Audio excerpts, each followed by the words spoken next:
A number of unauthorised protests against lockdowns have taken place in Germany. Even as measures now begin to ease, people have become fed up, as Jonah Kalgan reports from Berlin.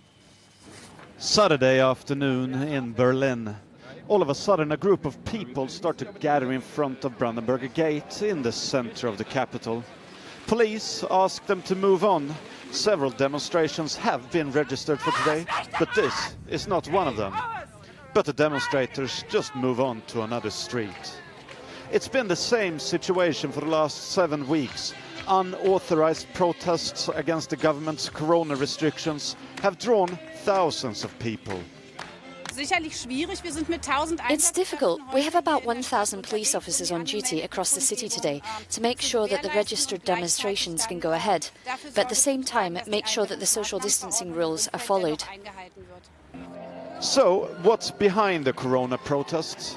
Professor Sven Hutter is an expert on conflict and political movements. It's a very big mix of people. That happens sometimes to movements that are related to one specific event. Because we have this specific corona pandemic and the restrictions relating to it, you can get a lot of very different people joining up behind the movement.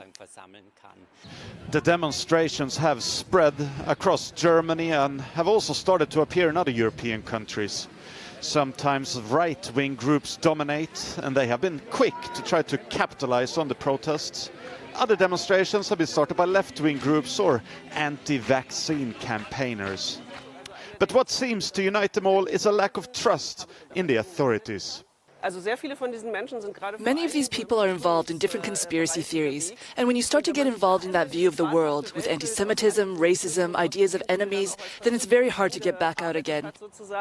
And that's a danger to society, that we have this group of people, and it is growing quickly, that's removed from reality and that is looking for easy solutions in a complicated world.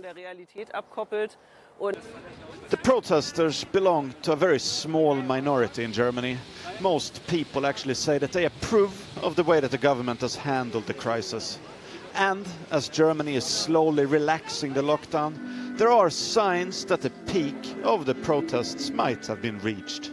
Germany has opened its economy again, but still the protests continue, even though they seem to be smaller than a few weeks ago. This is Jonah Kalgan reporting for Euronews from Berlin.